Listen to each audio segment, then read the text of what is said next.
Fala, galera do nono ano, tudo bem com vocês? O prof espera que estejam todos muito bem, belezinha? E vamos lá para mais uma aula de gramática. Galera, já pensando aí na próxima parte da nossa apostila 3, né, no nosso próximo ponto gramatical, vamos começar a aprender então sobre a concordância verbal, beleza? O prof vai trabalhar a matéria com vocês hoje, né? Vou mostrar para vocês quais são as regrinhas de concordância, como funciona, e é importante fazer isso com os slides também, né, para que você tenha aí, né, onde estudar. Além da apostila, que tem todas as regras lá, né, vocês vão ter também os slides. Então, dois lugares diferentes para estudar para as próximas provas, beleza? Galerinha, então vamos lá. Concordância, né, esse nome, ele diz respeito a unir, né, e verbal, a unir o verbo ao sujeito. Então, a gente sabe, né, que o brasileiro adora cometer uma gafe de concordância, né? Por exemplo, nós vai, né? Temos um problema aí, porque o nós, né, ele tá no nós, o nós está no plural e o vai está no singular. Então, nós não temos a concordância entre o verbo e o sujeito, tá bom? Então, em linhas gerais, quando a gente estuda concordância verbal, a gente está trabalhando com a união correta, né, a escolha correta, a conjugação correta do verbo em relação ao sujeito. Tudo bem? Beleza? Então, vamos lá. Galera, e aí, né, já vem a definição, né, pra gente logo nesse primeiro slide, né? Quando que ocorre a concordância verbal? Quando o verbo se flexiona para concordar com seu sujeito, beleza? Então, nós vai, tá errado, né? Nós vamos, a gente vai, tá certo, beleza? Ok. Sujeito simples, essa é a regra geral para o sujeito simples. Quando que é o sujeito simples mesmo? Quando só tem um núcleo, né, Digão? Só tem um núcleo nominal ali no substantivo, né? Um substantivo apenas. Então, olha lá a regra geral. O sujeito sendo simples, tendo só um núcleo, ele vai concordar, ele concordará o verbo em número e pessoa. Veja os exemplos aí. A orquestra tocou uma valsa longa. Se a orquestra está na terceira pessoa do singular, tocou também, certo? A orquestra tocou. Olha de baixo. Os pares que rodeavam a nós dançavam bem. Os pares rodeavam. Os pares está na terceira pessoa do plural, rodeavam também. Então, quando o sujeito, a orquestra e os pares têm só um núcleo, né? Orquestra e pares, respectivamente, o verbo vai ter de concordar com esse núcleo do sujeito, tá bom? Em número e pessoa. Beleza? Tranquilo? Essa é a regra básica, né, gente? Não dá para falar a orquestra tocaram. Beleza? Então tá bom. Quando o sujeito é formado por uma expressão partitiva, né, parte de, uma porção de, o grosso de, a metade de, a maioria de, a parte de, grande parte de, quando tiver uma expressão dessas aí, na formação do sujeito, seguida de um substantivo ou pronome no plural, o verbo pode ficar no singular ou no plural. Então, nós vamos ter duas opções. Vamos entender isso com um exemplo. Olha lá. A maioria dos jornalistas aprovou ou aprovaram a ideia. Digam, por que eu posso escolher aprovou ou aprovaram? Se você escolher aprovou, está concordando com a maioria. A maioria é uma só, é uma maioria, certo? Então, o verbo fica no singular. Aprovou, esse é o mais comum. Porém, galera, a maioria vem acompanhado de um substantivo no plural, dos jornalistas. Jornalistas está no plural. Então, se eu quiser colocar aprovaram para concordar com os jornalistas, está certo. Sim. Então, quando tiver a expressão partitiva mais um substantivo no plural, aí você pode escolher se quer deixar o verbo no singular ou no plural, tá bom? De baixo também, olha lá.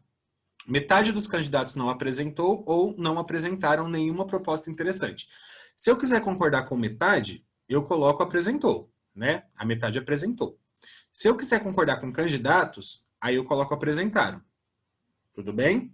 Então, nessa construção com a expressão partitiva mais o substantivo no plural, você pode escolher, ok?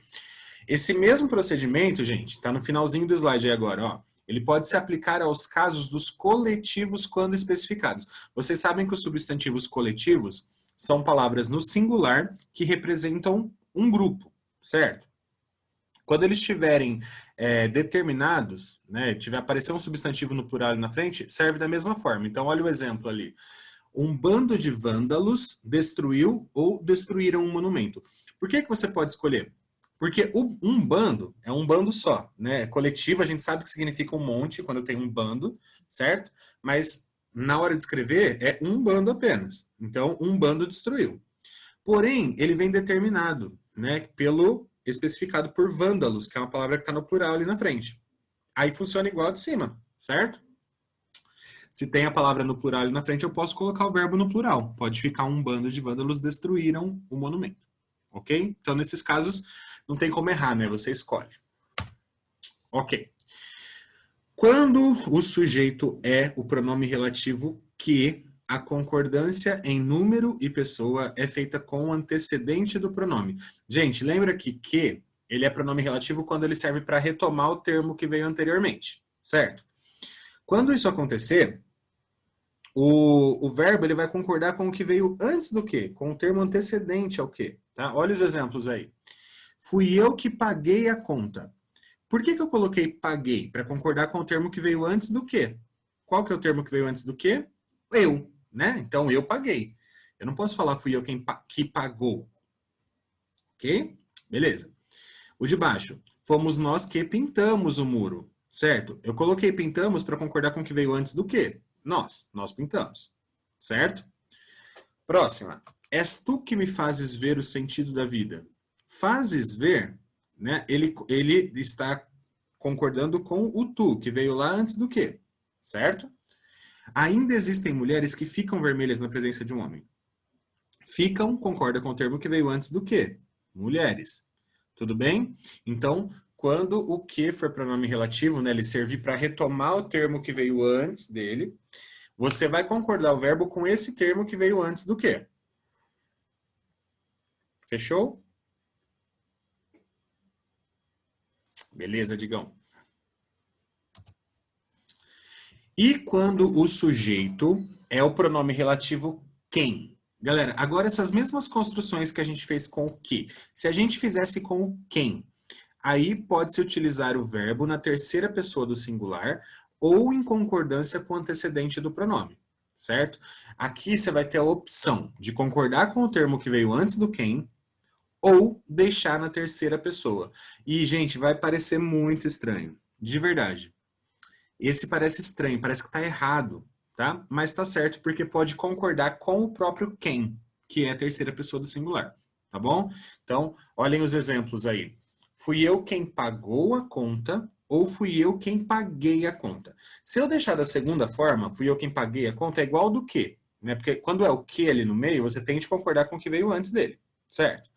Quando for o quem, você pode fazer isso também, concordar com o que veio antes, ou você pode deixar igual tá no começo ali, ó. Fui eu quem pagou a conta, para concordar com o próprio quem.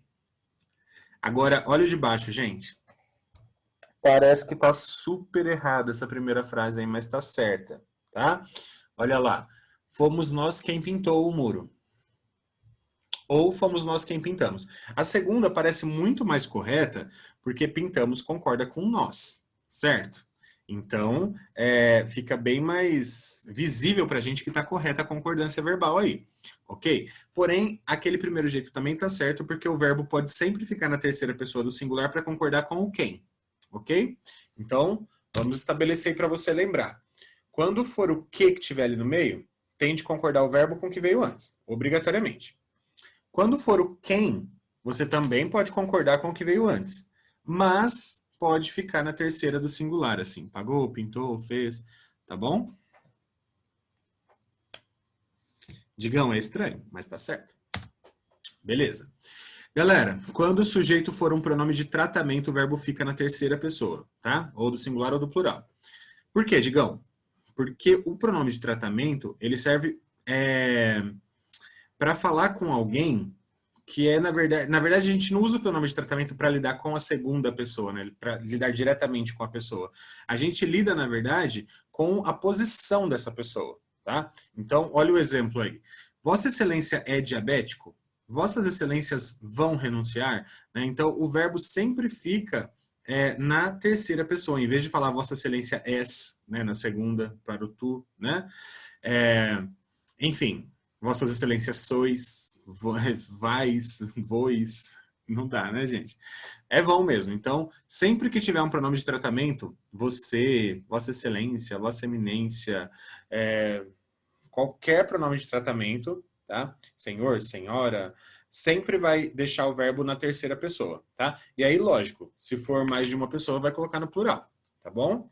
Mas é só lembrar que quando o pronome de tratamento faz parte do sujeito, o verbo fica sempre na terceira pessoa.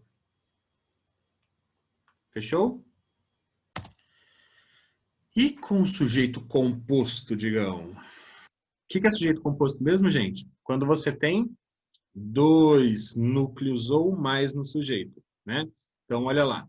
Quando o sujeito é composto e anteposto ao verbo, a concordância se faz no plural. Então, quando o sujeito vem antes do verbo, o verbo fica no plural. Então, olha o exemplo aí.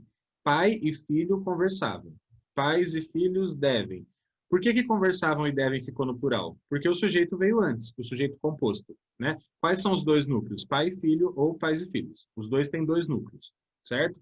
Então, se o sujeito veio antes e ele é composto por mais de uma pessoa ali, o verbo fica no plural. Ok? No caso do sujeito composto pós-posto ao verbo, ou seja, quando o sujeito vem depois do verbo e ele é composto, tem mais de um núcleo, aí passa a existir uma nova possibilidade de concordância, né? Em vez de concordar no plural com a totalidade, né, porque composto tem mais de uma pessoa, ou mais de uma coisa, o verbo pode estabelecer uma concordância com o núcleo mais próximo, tá? E aí convém insistir que isso é uma opção e não uma obrigação, ok? Então, olha o exemplo aí. Faltaram coragem e competência. O verbo veio antes do sujeito. O faltaram veio antes do sujeito, que é coragem e competência. Certo?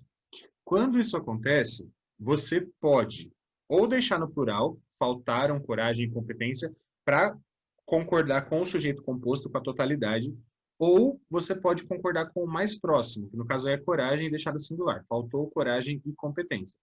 Digão, no segundo caso, quer dizer que só faltou uma coisa? Não, tem o E ali. O E soma. Então, faltaram as duas coisas. Por isso que dá a impressão que o de cima é mais certo, né? Porque as duas coisas faltaram. Tudo bem? Mas os dois estão corretos, tá? Os dois são aceitos igualmente, nesse caso.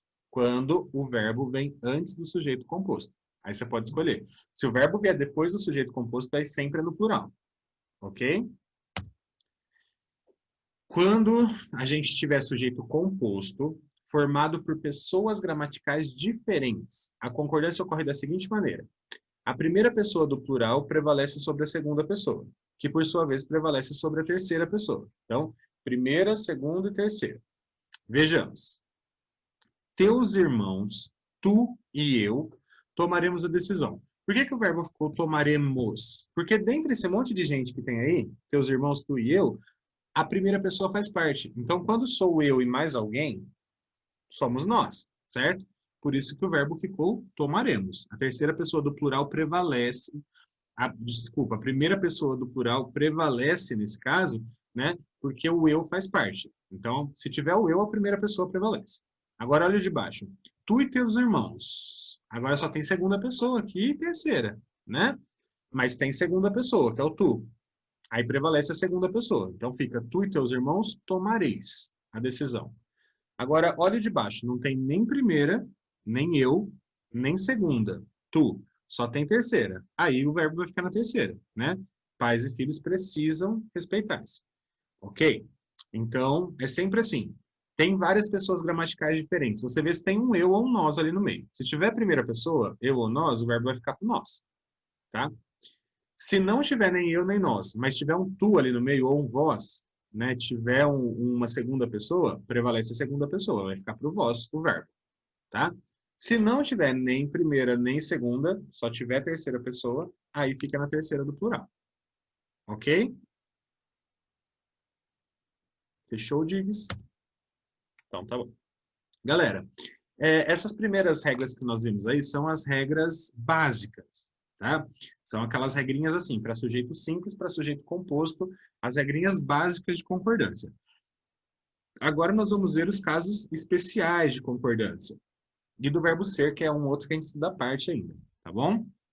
Então vamos lá. Quando o índice de determinação do sujeito, o C, acompanha verbos intransitivos, transitivos indiretos e de ligação, que obrigatoriamente são conjugados na terceira pessoa do singular. Tá? O que acontece nesse caso? Gente, quando o sujeito é indeterminado, a gente não sabe quem é, então o verbo sempre vai ficar no singular, na terceira pessoa do singular, tá? Toda vez que o sujeito for indeterminado e ele vier acompanhado desse Czinho aí, que a gente chama de índice de determinação do sujeito, né, para mostrar que não dá para saber quem é o sujeito, o verbo sempre fica no singular. Isso só não vai acontecer com o verbo transitivo direto, que é aquele que você faz a perguntinha o quê, tá bom? Então percebam aí, ó, se o verbo for intransitivo, aquele que não pede complemento, transitivo indireto, aquele que pede complemento com preposição, ou de ligação, ser, papel, picoto, né, ser, estar, parecer, continuar, permanecer, ficar, tornar-se, se for esse tipo de verbo, tiver o Czinho ali, né, o verbo fica na terceira pessoa do singular, tá? Agora, se for um verbo transitivo direto, aí ele vai concordar com o sujeito, porque ele tem sujeito, tá? Então, olha o exemplo aí. Precisa-se de governantes interessados em civilizar o país. Galera, precisa é um verbo transitivo indireto, ele pede preposição. Quem precisa, precisa de algo, tanto é que tem um de na frente aí, certo? Como não dá para saber quem é que precisa, não está descrito aí quem é que precisa de governantes assim, então esse verbo fica na terceira do singular. E esse C aí, ele indica que é indeterminado sujeito, tá? Olha o de baixo. Confia-se em teses absurdas. A mesma coisa. Quem confia, confia em algo. É um verbo que pede preposição em, né? Então, ele também é transitivo indireto. Não dá para saber quem é que confia em teses absurdas. Então, esse C é índice de indeterminação do sujeito, ok? O verbo confia fica na terceira pessoa do singular. Ele confia, ela confia. Essa é a terceira pessoa, certo? Beleza. E o de baixo, verbo de ligação, né? Verbo ser. Era-se mais feliz no passado. Quem que era mais feliz no passado? Não sabemos. Esse ser aí é índice de determinação do sujeito também, ok? Então, quando o verbo não for transitivo direto, aquele que você faz a perguntinha ok, vem o complemento sem preposição ali na frente. Por qualquer outro tipo de verbo, tá no começo da frase, assim, com o Czinho, ele sempre fica na terceira pessoa do singular, que é para ele ou ela. Ok? Beleza? Próximo. Quando for pronome apassivador, esse ser, né, aí é o que o prof falou, quando o verbo for transitivo direto. Aí, galera, ele está formando voz passiva. Isso quer dizer que tem sujeito. É um sujeito que sofre ação, mas tem sujeito, né? Nesse caso, o verbo vai concordar com o sujeito. Então, ele pode ir para o plural, tá? Olha o exemplo aí. Construiu-se um posto de gasolina, um posto de saúde, né? Foi um posto que foi construído, certo? Digam, como é que eu sei que o verbo é transitivo direto? Pergunta o que para ele. Construiu o quê? Vem direto a resposta ali. Um posto de saúde, certo? Então, esse verbo é transitivo direto. Isso quer dizer que o posto de saúde é a coisa que foi construída. Ele é o sujeito. Se tivesse escrito assim, ó, um posto de saúde foi construído, qual que seria o sujeito? Um posto de saúde, certo? Então, tem sujeito, o verbo tem de concordar com ele, tá? Quando o verbo for VTD, tem sujeito e você tem de concordar com ele, ok? Olha o de baixo. Construíram-se novos postos de saúde. O que acontece aqui? Novos postos está no plural, então construíram tem que concordar, tá? É o mesmo verbo, é um verbo transitivo direto. Ele tem o sujeito que está ali na frente. Tudo bem? Olha o próximo. Não se pouparam esforços para despoluir o rio, né? Quem poupa, poupa algo. Pouparam o quê, né? Então, o verbo é transitivo direto. Se o verbo for transitivo direto, ele concorda com o que veio à frente dele. Tá bom? Esforços está no plural, pouparam fica no plural. A mesma coisa embaixo. Não se devem poupar esforços. Aqui, o que acontece? Como tem uma locução verbal, essa marcação de plural para concordar com esforços fica no verbo auxiliar, tá? Fica ali no devem, certo? Está no plural, de qualquer jeito. Ok? Então, quando for um verbo transitivo direto, aquele que você faz a perguntinha o que e vem a resposta direta na frente, o verbo tem de concordar com essa coisa que veio à frente, com o sujeito. Tá bom? Se for qualquer outro tipo de verbo que pede preposição, que não precisa de complemento intransitivo, que seja de ligação, qualquer outro verbo, aí fica sempre na terceira do singular, quando está ali no começo com o C. Ok? Nussa, digamos. Nussa. Tá. Quando tiver verbo impessoal, né, aquele verbo que não se refere a nenhum sujeito, sempre fica na terceira do singular, né? Quais são esses verbos impessoais? verbo haver no sentido de existir ou acontecer, verbo fazer indicando tempo e aqueles que indicam fenômenos da natureza. A gente já aprendeu isso, né, galera? Quando tem uma oração sem sujeito ou oração com sujeito inexistente. Então, nesses três casos, o verbo sempre fica no singular porque não tem sujeito. Qual é a regra básica de concordância verbal? O sujeito, ele concorda com o verbo e, consequentemente, o verbo concorda com o sujeito. Se não tem sujeito, né, se é uma frase sem sujeito, uma oração sem sujeito, com sujeito inexistente, não tem como você concordar com nenhum tipo de sujeito, ou seja, fica na terceira do singular. Toda vez que não dá para concordar com nada, fica na terceira do singular, ele e ela, tá? Então, olha lá o exemplo. Havia muitas garotas. Mesmo que muitas garotas estejam no plural, o verbo haver, significando existir, né, ele sempre fica no singular. É havia, não haviam, tá bom? O verbo fazer indicando tempo. Faz 2 meses que não vejo meu pai. Mesmo... Nossa, faz uns 9 meses que eu não vejo meu pai. 9, é. Que horror. Meu Deus. Enfim, galera, aqueles que param para pensar no meio da aula. Gente, o verbo faz aí fica no singular. É muito comum a gente ver no dia a dia as pessoas fazem 10 anos, fazem 5 anos, fazem... Tá errado, tá, gente? O verbo fazer indicando tempo decorrido sempre fica no singular. Faz 2 meses, ok? Não tem sujeito nessa frase. E fenômenos da natureza sempre no singular também. Chovia ontem à noite. Não tem como falar choviam, né, galera? Só se você colocar uma coisa que choveu. Tipo, choviam canivetes. Mas aí é na linguagem figurada, né, conotativa, poética. Não é o caso, tá bom? Beleza? E chegamos, então, à concordância do verbo ser, que é uma outra que a gente estuda à parte, né, porque é toda especial. Galera, a concordância do verbo ser sempre se dá entre o verbo e o sujeito da oração, beleza? No caso do verbo ser, desculpa, a concordância verbal se dá entre o sujeito e o verbo, né? No caso do verbo ser, essa concordância pode ocorrer também com o predicativo, com a qualidade do sujeito, tá? E aí tem regrinhas para isso. Então, o verbo ser vai concordar com o predicativo quando? Quando o sujeito for representado pelos pronomes isto, isso, aquilo, tudo e o, tá? E o predicativo estiver no plural. Então, olhem exemplos aí. Isso é o sujeito. E o predicativo está no plural. São lembranças, certo? Aí concorda com o predicativo. Aquilo eram problemas. Aquilo é o sujeito. Problemas está no plural, que é o predicativo. Concorda com o predicativo. O que eu admiro em vocês são os seus cabelos. O que eu admiro em vocês são os seus cabelos. O é o sujeito. O cabelos, que é a coisa que ele admira, certo? Que no caso é o predicativo do o, tá no plural, então são fica no plural. São fica no plural, tá bom? Toda vez que o sujeito for isso, aquilo, tudo, a frase começar assim, isso, isto, aquilo, tudo, e aí tiver um verbo de ligação ali na frente, esse verbo de ligação, o verbo ser, vai concordar com o predicativo, com o que vem à frente, tá bom? Ok? Eu não posso falar isso é lembranças.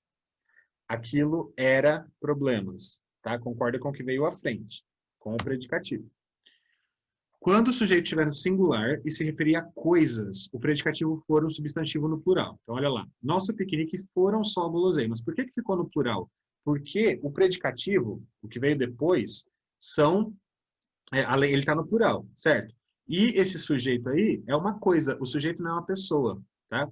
E aí já vem uma regrinha básica na sua cabeça aí. Quando tiver pessoa, seja um pronome, seja o nome da pessoa, seja um substantivo que indica pessoa, ser humano e tal, sempre vai concordar com a pessoa, tá? Não importa se esteja no sujeito ou no predicado, no predicativo, tá? Sempre que tiver pessoas, seres humanos ou seres personificados, o verbo de ligação vai concordar com essas pessoas, não importa onde ela esteja, se veio antes ou depois, tá bom? Nesse caso aí, nosso piquenique é uma coisa, não é uma pessoa. E guloseimas está no plural, então concorda com o predicativo, com o que veio à frente, tá? De baixo também, olha lá. Sua rotina eram só alegrias. Sua rotina, o sujeito é uma coisa, não é uma pessoa, né? Sua rotina não é uma pessoa. O que veio à frente no predicativo é plural, então o verbo fica no plural. Eram só alegrias, tá? Se o sujeito indicar pessoa, o verbo concorda com o sujeito, né? Que foi o que o prof falou para vocês, né? Então, olha lá, Gustavo era só decepções. Mesmo que o predicativo esteja no plural, como tem gente ali, tem ser humano, concorda, tá? A mesma coisa embaixo. Minhas alegrias é esta criança. Criança é uma pessoa, então o verbo ser vai concordar com a pessoa, tá? Não vai falar minhas alegrias são esta criança, tá? Sempre que tiver ser humano, gente, tá bom? Ou coisas personificadas, transformadas em seres humanos, o verbo ser concorda com essa pessoa, não importa se está antes ou depois. Ok? Quando o sujeito for um pronome interrogativo, né, o que ou quem fazendo pergunta, o que acontece com ele? O são vai concordar com essa coisa, né, que veio à frente, né? O verbo ser vai concordar com o que está na frente. Então, olha lá. Que são esses papéis? Como está no plural, o são vai concordar, né? Você não pode falar que é esses papéis. A mesma coisa de baixo. Quem são aquelas crianças? Como aquelas crianças está no plural, o são vai concordar com elas. Então, toda vez que tiver o que e o quem, o verbo ser vai concordar com o predicativo, com o que veio à frente. Tá bom? Beleza? Fez pergunta, com o que ou com o quem, o verbo ser vai concordar com o predicativo, com o que veio à frente. Beleza? Digão, do verbo ser, então, é só lembrar que se tiver gente, concorda com gente. Se não tiver gente, concorda com o que veio à frente, concorda com o predicativo. Pronto, é só isso. Beleza? Então é isso, gente. Espero que vocês tenham compreendido, tá? Isso vai ficar bem mais claro com os exercícios que nós vamos fazer nas próximas aulas aí na apostila. Belezinha, gente? Um abraço para todo mundo. Qualquer dúvida é só chamar no WhatsApp. Fiquem bem. Até a próxima. Tchau, tchau.